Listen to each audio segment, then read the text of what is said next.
अडचण होईल. आता बघा म्हणजे याला सांगितलं 8 वाजता मी 8 वाजताची वेळ देऊन टाकतो.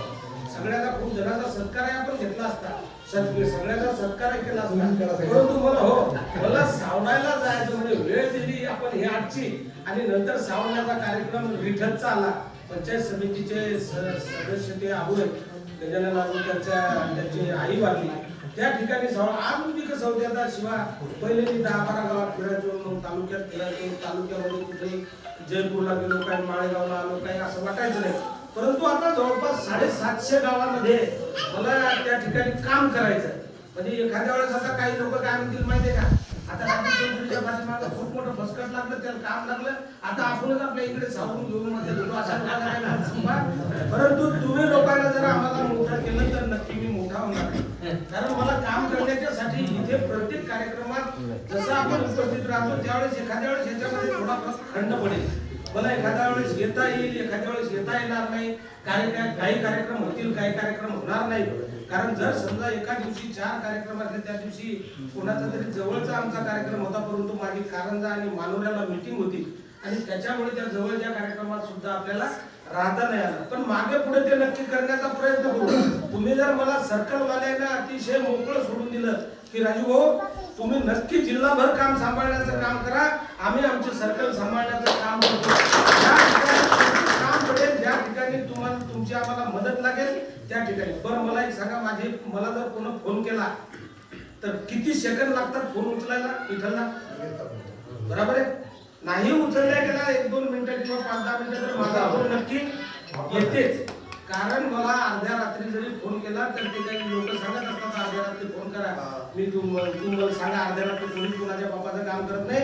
परंतु कोरोनाच्या काळामध्ये असेल, कधी असेल, गजानन कधी फोन नाकारतो का कोणाचा? मला कधी कधी जर तुम्हाला मी सांगतो दारू पिऊन सुद्धा फोन करतात. मग घरी जे बायको बिको रात्री 12 वाजता परेशान होते, अर्धा घंटा आपला ते घडी त्याच्यावर भाषण करत नाही, मी आपण बायको म्हणते तुम्ही याला बंद करून ठेवा, कारण आपण घरातल्या लोकांना झोपू देत नाही. पण माझी त्याच्या पाठीमागे तळमळ असते की आमचा फोन करणारा माणूस ज्या आशेनं फोन करते त्याला आपण त्या पद्धतीनं नक्की बोललं पाहिजे, त्याला नाराज नाही केलं पाहिजे. म्हणून मला कधी कोणाच्या फोनचा राग येत नाही. एखाद्याला काही दारू पिऊन त्या फोनवर स्वतः बोलला तरीही वाटत नाही, कारण तो आपलाच आहे. कालच्या आता शिवाला माहिती एवढं मोठं प्रकरण झालं, त्याच्यात माझ्या गावचे लोक मला काही उलट सुलट बोलले, पण ते रागा जमा आपल्याला करता येत नसते. आपल्याची शांतता. आणि मला खूप लोकांनी सांगितलं राजू तुम्हाला काँग्रेसचं पद मिळालं अतिशय योग्य वयात मिळालं, म्हणजे तकलीफ तुम्हाला नक्की होईल. आता मला 60 वर्ष लागलं या वयात भेटलं, परंतु याच वयात काँग्रेसचं जे जिल्हा अध्यक्ष पद किंवा असे पद असतात ते याच वयात भेटले पाहिजे, जेणेकरून तुम्हाला त्याच्यामध्ये नाही तर एकदम उत्पटान ज्यावेळेस होतो मी त्यावेळेस जर भेटला थोडा पण राहिला तर मग कोणाला शिवा दिली असते, कोणासोबत भांडण केलं असतं, असं ते करता येत नसते. कारण मोठं आपल्याला त्या पदाला गणिमा म्हणजे त्याची पाळल्या गेली पाहिजे. आणि पक्षाला लोक म्हणतात आता काय राजू भाऊ पक्षाचं गजानन लय लोक म्हणते काय राजू भाऊ म्हणे तुम्ही आता हे काय म्हणे पडीत गावची पाठीमागे घेतली, पडीत गावची पाटीलकी घेतली, वसान गावची पाटीलकी घेतली. मी म्हटलं वसान गावची पाटीलकी जरी घेतली तरी आपण ते गाव वसवण्याचं काम करू. दुपारी लय लोकांना सांगितलं की मी दुपारी एवढा मोठा भर ऊन आहे 12 वाजता आणि एक असा आपला दिवा घेऊन रस्त्याने निघलो, मी सांगायला लागलो लोकांना प्रकाश करणार आहोत. बरोबर आहे. माझ्याच्यानं म्हटलं फार मोठा काही प्रकाश होणार नाही, एका जिल्ह्याच्यानं काही फार मोठं काँग्रेस मोठा होणार नाही. परंतु एका माणसानं मला अतिशय चांगल्या प्रकारचं उत्तर दिलं, राजू भाऊ म्हणे दिवा घेऊन 12 वाजता जरी निघले पण संध्याकाळ नक्की होणार आहे आणि त्यावेळेस या दिव्याचं काम नक्की पडणार आहे. मोड नक्की एक दिवस होणार आहे हा पक्ष. कारण हे पक्ष आज नाही उद्या 4 दिवस येत असतात, 4 दिवस जात असतात. काँग्रेसच्या पक्षाच्या विषयी अजूनही लोकांच्या मनामध्ये नाराजी नाही. म्हणजे जी काय आहे आणि आपुलकी. आता कालचा काळ तुम्ही पाहिला, रामाच्या मंदिरातले राजा लोकांना पैसे दिले हो, वर्गणी लागले, पावती बोगस छापा लागले. मी सांगतो, मी गजानन महाराजाचं मंदिर आहे आमच्या नामदेव महाराजाचं इकडे तुमच्या गावातलं, मी त्यांना बांधण्याच्यासाठी सांगितलं परमिशन काढा, मी तुम्हाला त्याच्यामध्ये काही मदत करू. आणि मी ज्यावेळेस मदत करण्याच्यासाठी त्यांचं पावती बुक घेतलं आणि त्याच्यामध्ये जी पावत्या फाडत गेलो आणि त्यावेळेस मला जे म्हणजे मी पैसे त्याच्यामध्ये पाहिले तर ते 49,000 किंवा 50,000 झाले होते. 5,000ची पावती शेवटी माझी मी त्याच्यात पाडली. त्याचं कारण असं की पावत्या फाडता फाडता गजानन महाराजाचे पैसे एक वर्षभर माझ्या खिशात राहिले.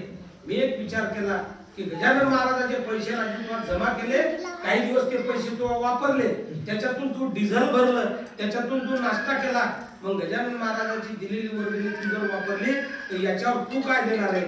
तर मी त्याच्यावर 5,000 रुपये व्याज म्हणून गजानन महाराजांना.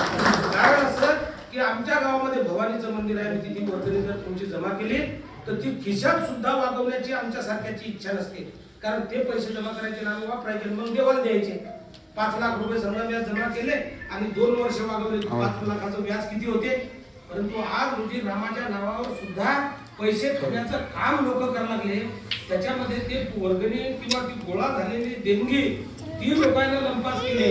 20% फक्त राम मंदिरामध्ये आज लोक दर्शनाला गेले, दर्शनाला चालले आणि काही लोक चालले ते आता फक्त 10च्या नोटा खुर्दात टाकायला लागले. कारण 500च्या नोटा लवकर लंपास करता येतात. तिथे पावत्या फाडायची भरोसा राहिला नाही कोणाचा. डुप्लिकेट पावती पुस्तके छाप्यावर आता करता काय सांगा. म्हणजे रामाला तरी लोक या जमान्यात भ्या लागले का?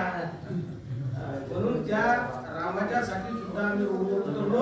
उद्या माझं एक आंदोलन आहे राम मंदिरात की रघुपती राघव राजा राम हे आमचा सत्याग्रह आहे आणि त्याच्यामध्ये आम्ही सांगणार आहोत की त्या बीजेपी वाल्यांना त्यांना की देवाच्या नावावर तरी पैसे जमा करू नका, त्याचा तरी तुम्ही ते चंदा खाऊ नका. अरे देवाचे पैसे खायला जर तुम्ही मागे पुढे पाहत ना तर तुमचा देव काय भलं करणार? रामाच्या नावावर पैसे खाऊ नका. म्हणून अशासाठी नक्की आपण काम करू. याच्यामध्ये मला त्रास होईल, आता याच्यात माझा फायदा होणार आहे का तोटा होणार आहे गजानन हे मला काही माहित नाही. कारण इतके दिवस झाले राजकारणात टायर घासा लागलो, मी काही सभापती कुठेच झालो नाही. लागत तेवढे जण हे सारखे आणले ते सभापती झाला बिचारा, पण मला काही कुठे सभापती होता नाही आलं. बाजार समितीत मागे होत होतो, गेलं माझ्या पाठीमागत असकटलो, गेलं कोर्टातच होतो.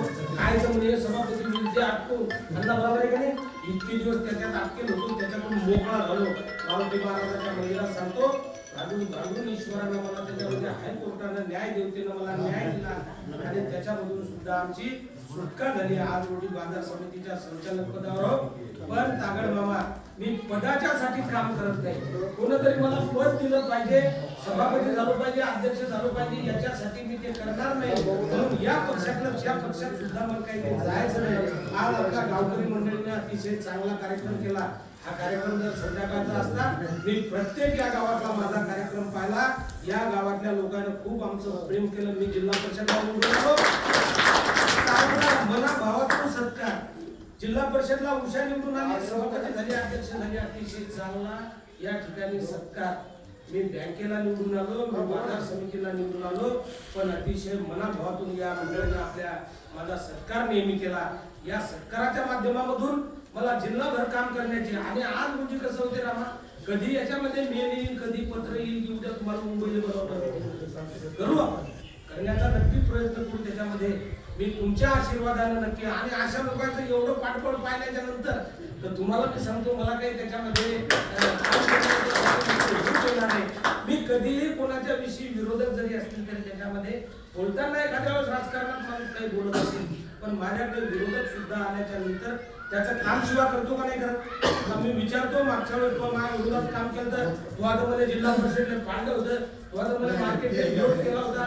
माझ्या मानेवर मान जर टाकली तर त्याची मान नक्की मी कापत नाही, हे सगळ्यांना माहिती आहे. अशासाठी आपण मला काम त्या कामासाठी तुमच्या या प्रेमाचं नक्की मोल करण्याचं